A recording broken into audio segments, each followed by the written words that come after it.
Can see the screen but can barely hear.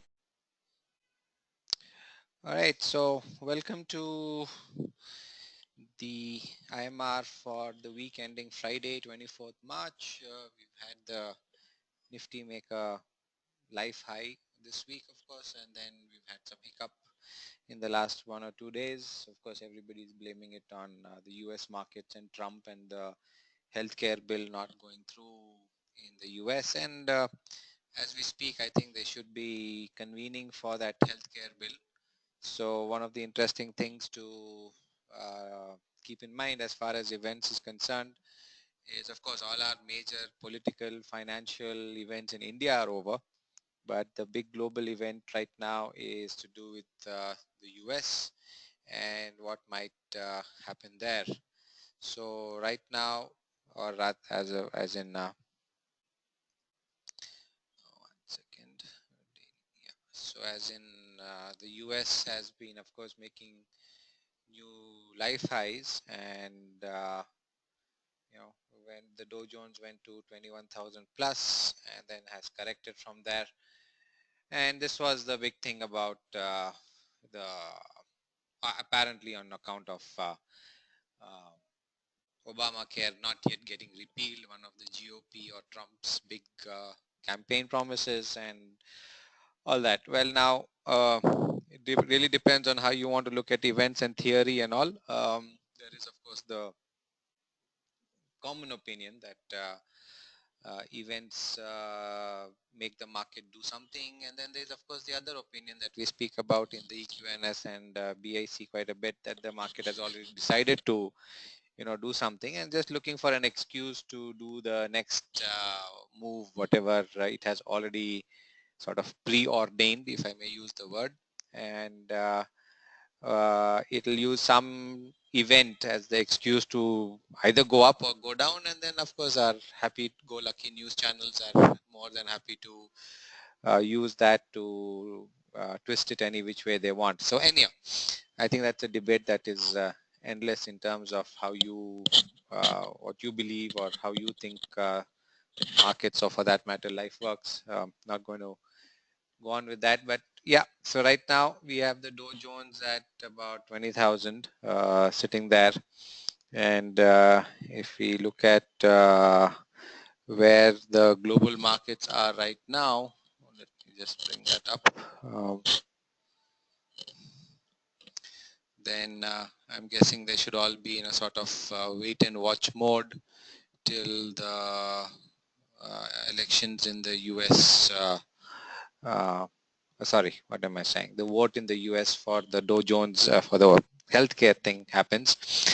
So as you can see, it's already open and slightly in the green by about 0.2%. Nothing big in terms of a move this way or that. The S&P also would probably be, doing something very similar. What happened? Yeah, all right. So more or less a flat to slightly green market in the US, and as far as Europe is concerned, more or less a very flat market. As you can see, FTSE 0.06% down and DAX is 0.09% up, and they have of course not yet closed. So a very much wait and watch. And if you put that into the context of the chart that we have here, so I'm just going to move this to my other screen so that I just have one eye on it while we do the IMR. You never know, there might be some news that comes out and something will happen. But to just give a sort of counter view to this whole thing, what you can see is a big move down here, right? That was the move down there. In a sense, going down on, I would say, higher volumes. This vertical line doesn't go through the volume chart side, and that's something to keep in mind, that the fall has happened on higher volumes. You're getting dojis or spinning tops right now, and right now, if this was a live chart, you'd just see it floating more or less just there and nothing else. In terms of just strictly patterns and formations and all. So we are at a support level clearly of around 20,620 on the Dow Jones. And if one looks at this as the fact that you've got this big red Marubozu, and then you earlier had this dark cloud cover, and we seem to at least be in a short-term downtrend. And also one of the things I have observed and I've seen sort of it consistently keep happening is, the Dow Jones did break out from its life high here. All right, let me just put so that was sometime middle of last year or August, but it never came back to test that support of 18,500. I'm not saying that's going to happen now, but that's something that's going to happen eventually. Now the question is whether that eventually is, well, in a sense, has started. And I think the critical thing to watch out for would definitely be this low. And this low is 20,578.95. If that breaks sort of a short-term support, then we are most likely going down on the Dow Jones and could easily fall to 20,200. So that's one thing to keep in mind as in a very specific level. The Dow Jones will actually only have strength on the upside if it can clear this high at 21,000. Till then, it is a sort of short-term bearish trend which is clearly there. So that would be the downtrend line to keep a watch on. Similarly, I would think the S&P 500 has a similar picture. And yes, that's the S&P 500. As a matter of fact, I would say the S&P 500 looking a little more bearish than the Dow Jones. So the wider market a little more bearish, and this is the level to watch out for 2350, 2335, this low, and we'll have to really wait and watch. So strong red candles there. It'll be a big thing if this breaks, if the administration is not able to get the healthcare bill passed. So US, wait and watch. I think tonight, or if not by the end of the IMR, definitely later tonight by about, I don't know, 1 a.m., 2 a.m. India time, we'll probably have a much clearer picture of what happens there. So you could use that as a reference point for short-term trading the next week and see what needs to be, what a better view would have evolved once we know today's candle in the US. So skipping to Europe, looking at DAX, Germany. So that's been a pretty nice pullback, I must say, by Germany, making sure yesterday. So that's a very, very nice move back in Germany. And German index, if I remember right, was, yes, close to its life high, right? So sort of a double top, of course, not yet reached there, but definitely a pretty healthy chart, I would say, and quite possible that it could break out of 20,340 at this point. Just on the basis of how it's looking is what I'm saying.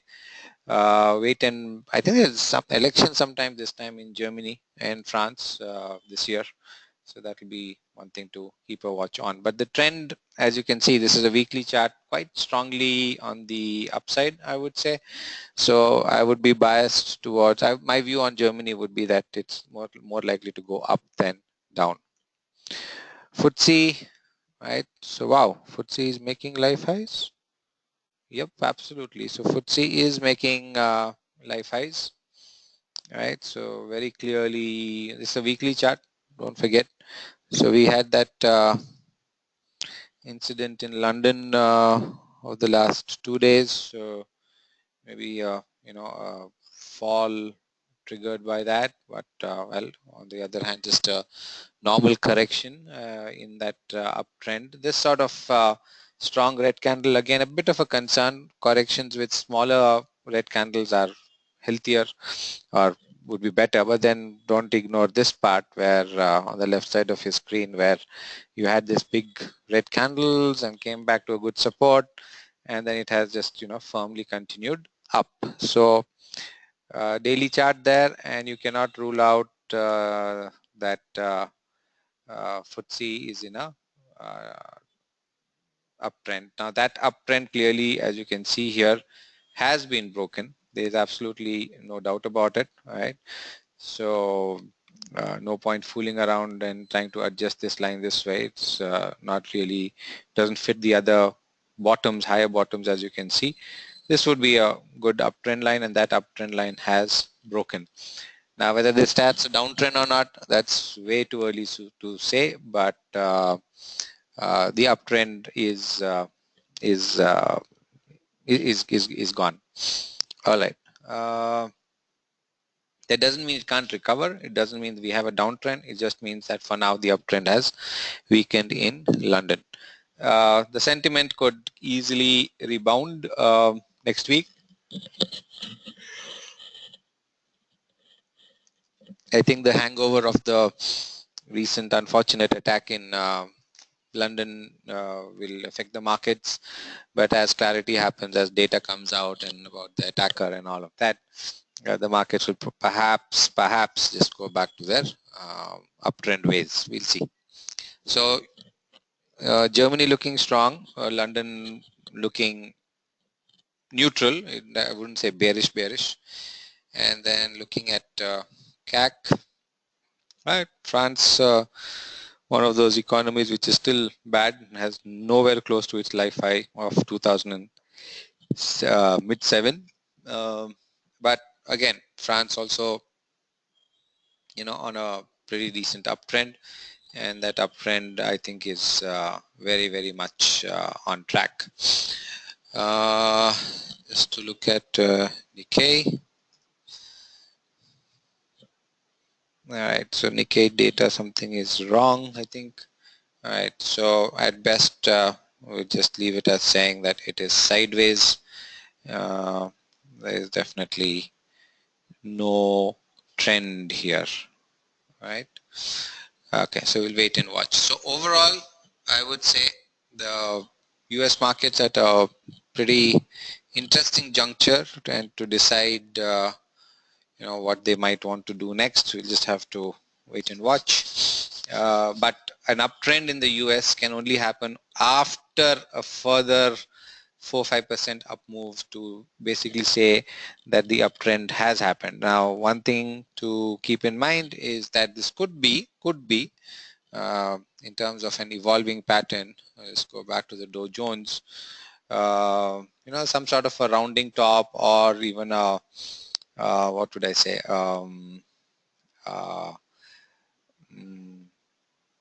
Head and shoulder top, an atypical head and shoulder top under progress. Could take another few weeks or 1 or 2 months also to find its complete its 1 or 2 weeks, sorry, to complete its formation. But we wait and watch, right? Or it could just rally back up and the uptrend could continue. So that's where we are. And if we, of course, look at our Indian index in the meantime, the Nifty, after hitting a life high on a high basis of 9218 and on a closing basis that was high also, yeah, 9160, it has come back down and came pretty close to the previous life high, which is not recent, but yeah, okay, why do I have this here? Not sure. Okay, didn't really come down to,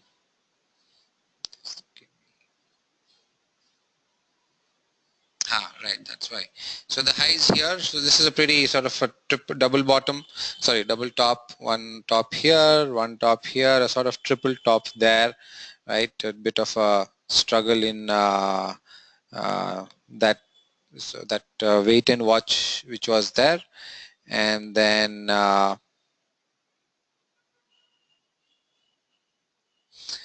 it came to test that, and then it has gone back up, right? So it's done a small correction. There's this gap down here. That gap has also been closed, and the volumes are pretty much okay, right? Again, back today a little bit on a higher volume. This indicators, whether you're looking at MACD or you're looking at RSI or you're looking at stochastic, are sort of flattish, not showing the sort of strength that they were. Look at it on a weekly basis, I would say that there's still strength on a multi-week basis, but on a day-to-day basis, there's definitely a bit of a concern that has crept into the markets. Also, the financial year coming to a close next week. There's a lot of companies rushing to complete their end of the year balance sheet cleaning up or setting up things here and there and all that stuff. Dividends are being announced by a lot of the PSU companies. I think Hindustan Zinc announced a pretty large dividend this week. So that's going to perhaps keep the market on a little bit of a I would say subdued sentiment. The reason being, I would say, when you have this, especially if the Nifty or any of the major stocks do any of the large dividends, especially the PSU companies, then the ex-dividend price, etc., that's going to affect the indices. So I wouldn't be too bullish, at least for the coming week. Going forward from there, we of course have our annual results that will come out, and those annual results will pretty much drive the markets from there on. And then June, July, we have the expected GST rollout. Not sure whether that's going to happen or not, but that's another thing to have at the back of the mind. Right?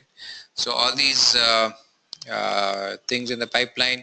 So right now, the immediate effect of the markets will probably be correlated to US, and then I think in 2 weeks from now, we'll very much shift into what's happening on the um, annual result side. One thing to keep in mind is I'm not sure how the weather is going to pan out. Looks like it's going to be a pretty hot summer, and how is that going to affect the economy? Is the monsoons going to be on track? There was one thing I had, I don't know if I shared it on BIC. I did share it on uh, my Facebook page and Facebook on BIC also. One second, where was that?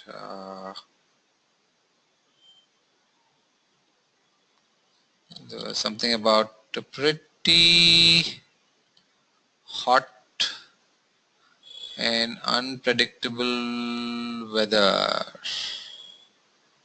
One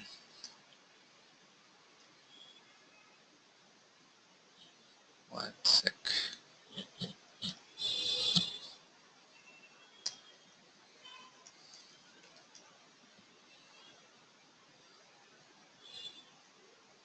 Yeah, just found the article. I'll just bring it.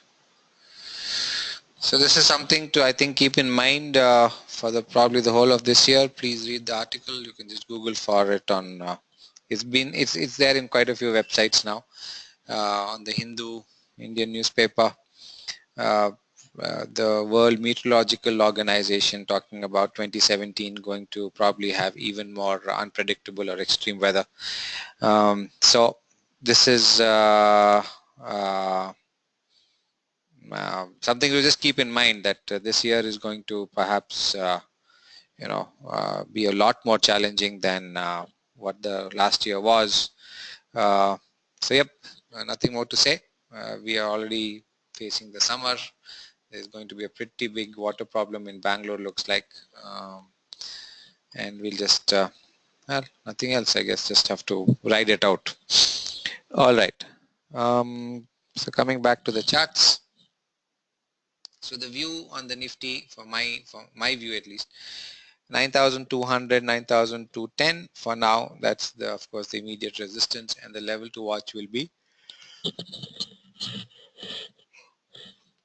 8950. 9,000.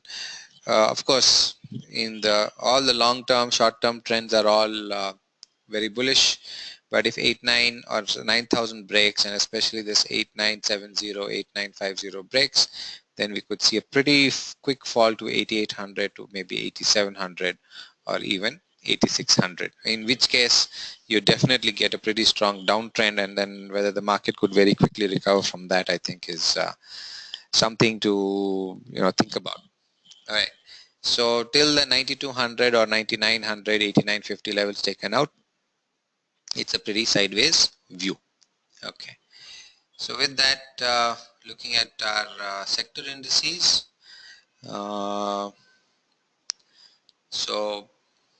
you look at the Nifty Next 50 as it is called now, not the Nifty Junior, and that's also very much doing the same thing, except that the mid cap space definitely has better performers than the large cap space. So this is what that trend would be like.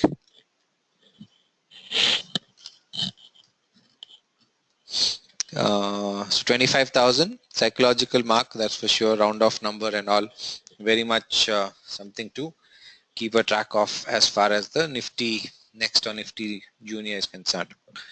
The broad market CNX 500 also very much the same picture, having made new life highs, just doing a copycat of the Nifty, so really nothing much to see there. Looking to Bank Nifty, so that's I think definitely going to be a very, very interesting space to watch. There is, I think, Morgan Stanley or Morgan Stanley, I think, which has downgraded many of the large cap banks, private and public sector. And there is this growing concern of the debt that the public sector banks are holding, and how do they clean it up going forward. It's really going to be very interesting. Not sure if there is Yesterday, go on. there was a news like yesterday there was a news that Jaitley has said that he's going to look at that NPI issue in public sector banks. So Okay. yesterday PSU banks have gone up actually. Right. 2 to So 3%. yeah, that's what happened. I think today also you can see that on the Bank Nifty, a pretty strong move. So I haven't seen the news, but I'm wondering, what really are they going to do? Where is the money going to come from to either recapitalize, or are they going to sort of take those bad loans off the bank books and put it into some other, like they call a bad bank and all? That is not clear, but they're going to fix that like that. Yeah. Okay. This is All that. right. But how they are going to fix it, that is not clear. Okay. Fine. Okay. Thanks for that, Ramesh, input. Right. There's one thing to definitely note, which is, so on the daily chart we have negative divergence. So that's where the Bank Nifty is, and if you put a similar thing on the RSI or even the MACD, you will see that we have a negative divergence there. Of course, the stochastic that I use has a much shorter time period, so I won't anyhow mention much on that. But that's something to keep in mind. And of course, the MACD also is trending down, but it's in a pretty healthy positive territory. So it could go up maybe 21,500 also. Question is whether this uptrend would now be sustainable or not is the question. Okay? Quite possible also that while they are talking about what to do with these bad loans and all, the annual results of these banks will start coming out like with every other company in the next few weeks. And well, I think we could either expect some pretty good surprises both on the good and the bad side. On bad side as in NPAs increasing, provisioning increasing, good side as in some loans getting from that borderline to good and repayments happening. It'll be interesting to see how that moves. Okay, so this is the bank Nifty where both the private and the public sector banks are there. Looking at the PSU bank only. So this is the PSU bank index and with a pretty strong Marubozu candle today on all the PSU banks, but as you can see, it has come to this very important resistance zone that we have been speaking about for a few weeks now, and actually this is from 1, 2, 3, 4, 5 years, so 2012 to now. So this band that we are seeing here, that's where it is still stuck. It hasn't really been able to move out of that. On a weekly basis also, there's really nothing much to see. As you can see, really no significant moves that you can see to say that this time it's going to break out or not. So we'll have to only, I think, wait and watch on this. So could it break out? Sure, it could. And if it does, the level to watch out is 3,500. Otherwise, we've seen it go there quite a few times in the last 6-7 months, and it has come back down. So is this the time that it finally breaks out and then keeps going up? Possible. Can't rule that out at all. Pretty decent volume. So very good support. On the other hand, excellent support at lower levels. Tough for it to break down. So I would just say no comment right now. We could go up, could go down. Look at this part, very strong bullish candle, and then it just got stalled at 3,500 and then it's come back down. Probably doing some sort of a consolidation, and this time if it moves beyond 3,500 on the bank PSU bank, then you could probably see it go much higher. Okay, then so that's the bank space. Bank Nifty having a negative divergence, and the PSU bank still not clearing its important 3 multi-year resistance zone. Okay. Then coming to, I'll just maybe go down the list. CNX Realty, well, that's just been going up and up and up, as you can see. Getting a little tired. You're getting the small bodied candles now. So that's one thing to keep in mind, but this uptrend is definitely pretty strong, and really no meaningful correction has happened in the realty space. So if it can clear, well, let's put a level there. We've got an important level here. There you go. Right, so that's a important resistance, and it's there basically, 214, 215. If it can clear that, then there's a much higher level that the realty space could go to, probably somewhere, yeah, at 235. So about easily a 10% move on realty. Only thing, especially look at it on a weekly chart, amazing move in terms of just going one way without any corrections, and can that sustain itself? Can it just keep going like this without correcting is the question. So one thing what's clear about realty is buy on dips, do not short realty. Any dip you get on realty should be used for going long on, and for those of us with a longer time period, we can look forward to 240, 260, maybe 3-4 months and all. Again, I think event risks is something that going to become significant going forward with the annual results. So that's something to keep in mind for all trades and investments in the next few weeks. All right. Then looking at auto. All right. So auto clearly has sort of stalled. It's not really going anywhere. If nothing, it's probably made a very large symmetrical triangle, I think. Okay, let's see. All right.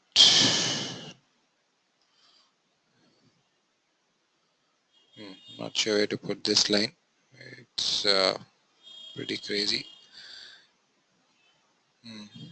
Okay, I'm just going to use my judgment here, and I'm just going to leave it at this. It's not the best fit line, but I do think that it's possible it could just, if it does come down, could take support somewhere here and go up. Let's look at it in a weekly format. Yep, clearly. So for now,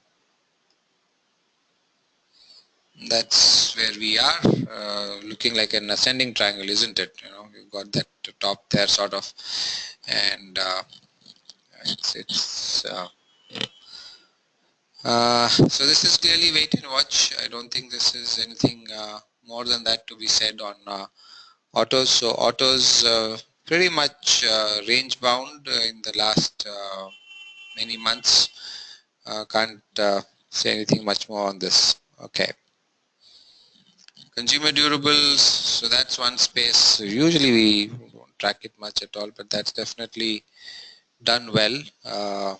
Probably some decent buying opportunities are there in the consumer durable space. One sec. Yeah.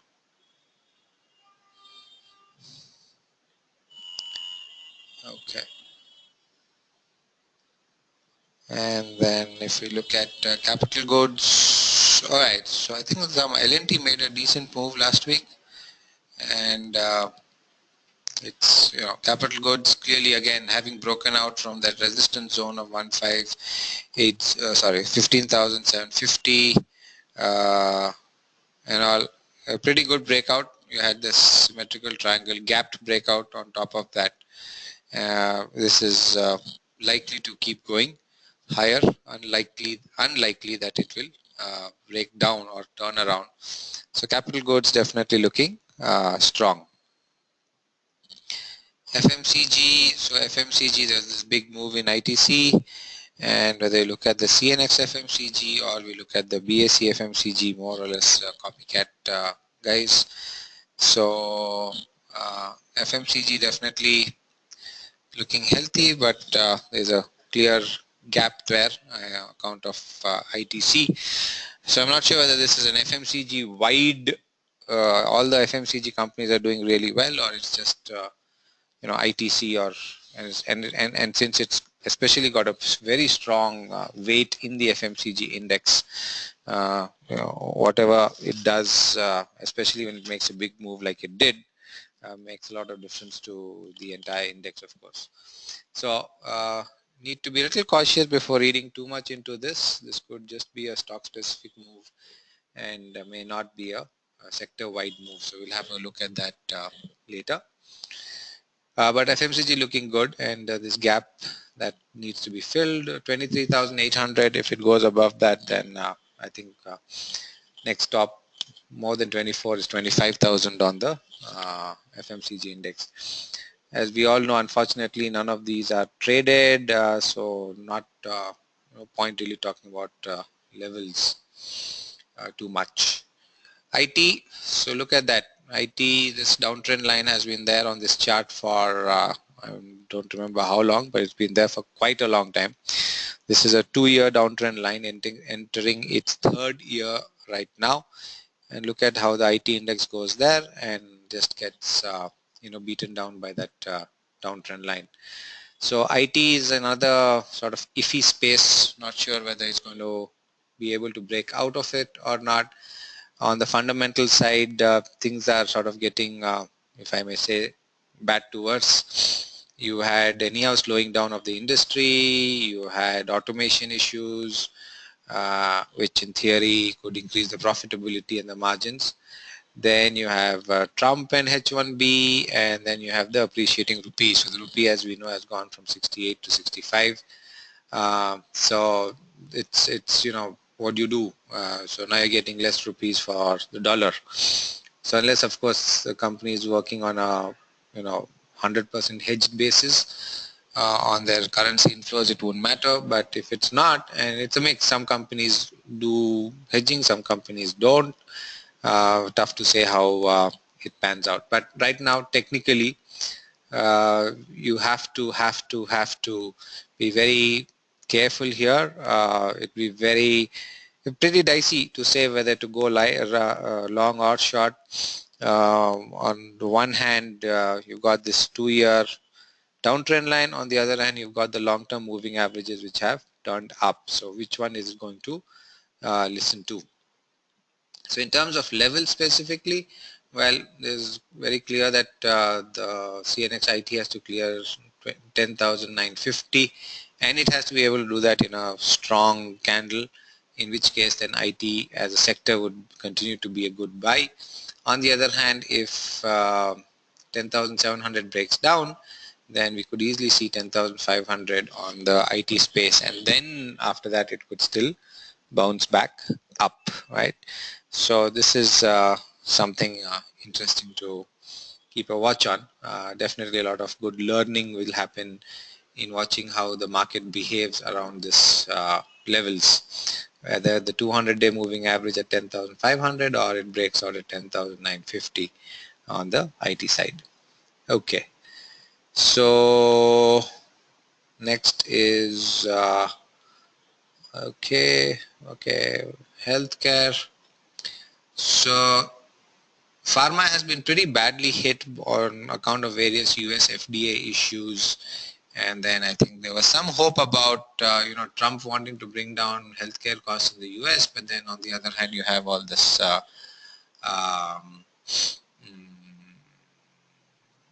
sort of pro-US protectionist inward-looking approach now.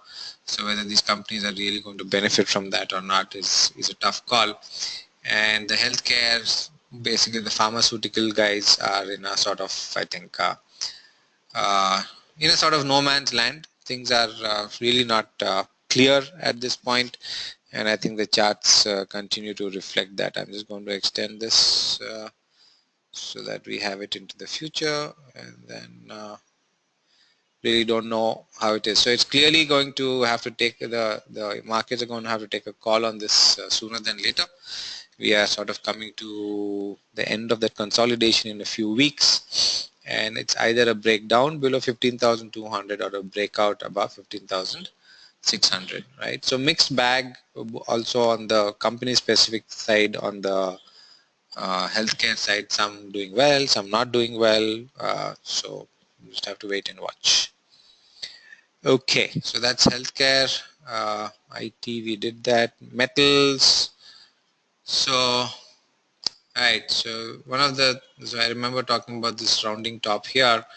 Now watch, you got this, and then it has done this, and I have to obviously propose the question now that are we looking at a head and shoulder top, right?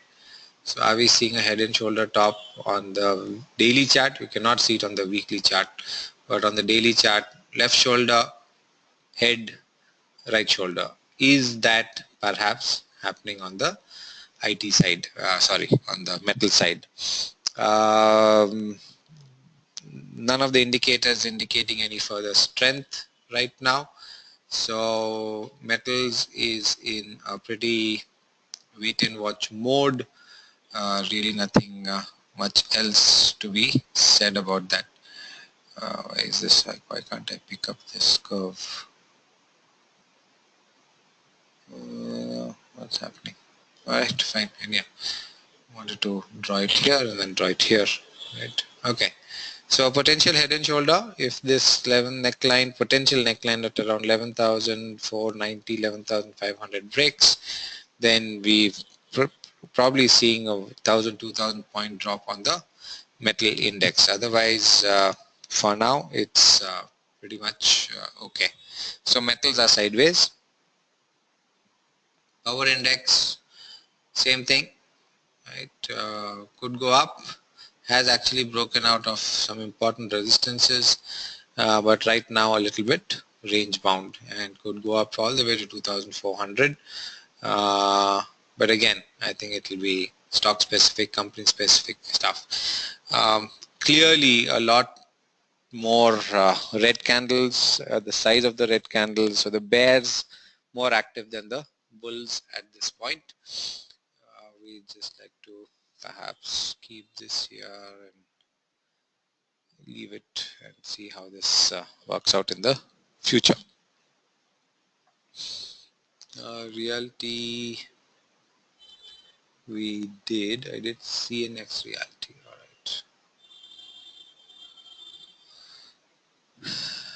right. Okay. Did I miss anything? No, I think that's it. Oh, energy. Sorry, Bank Nifty.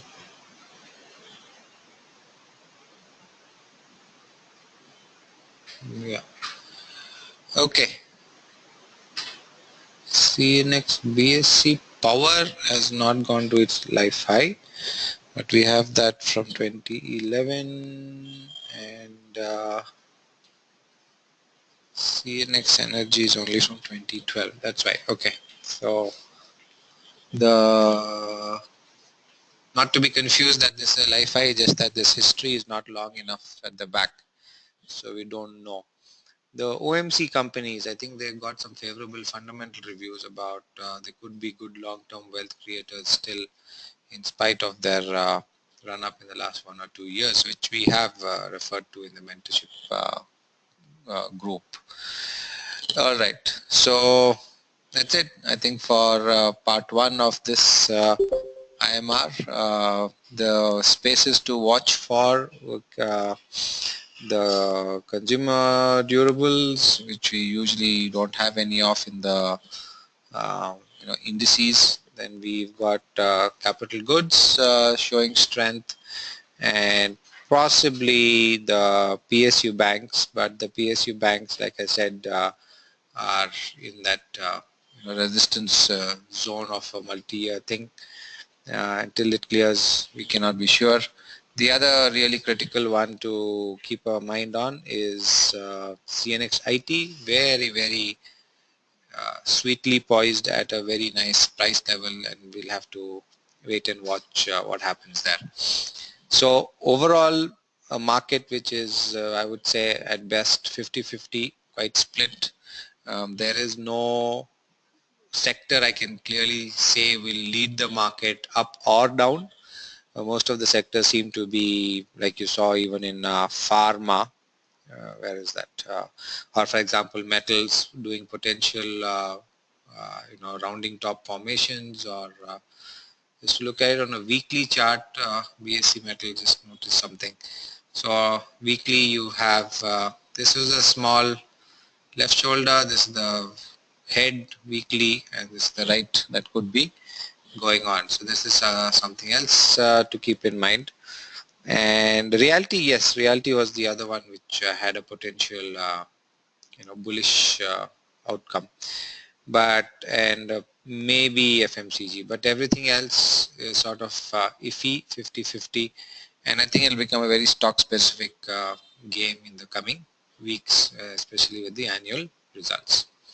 So just to close and review the part 1 IMR on the Nifty 9,200, those looks like the limits. By the way, so those of us who are into options, coming into the next week is expiry, so we expire on 30th, right, and just 1 day before the financial year close. So 9,200 short straddles, 9,000 versus 9,200. That is something that perhaps could one could look at doing on quite a few stocks, right? All right. So let's see if anything moved on the US side. Well, nope, very much the same. Really nothing more going on. I'll just bring up any news. Just going to CNN to see if anything has happened in the Congress there. Okay, so really nothing except for that London terror. Okay.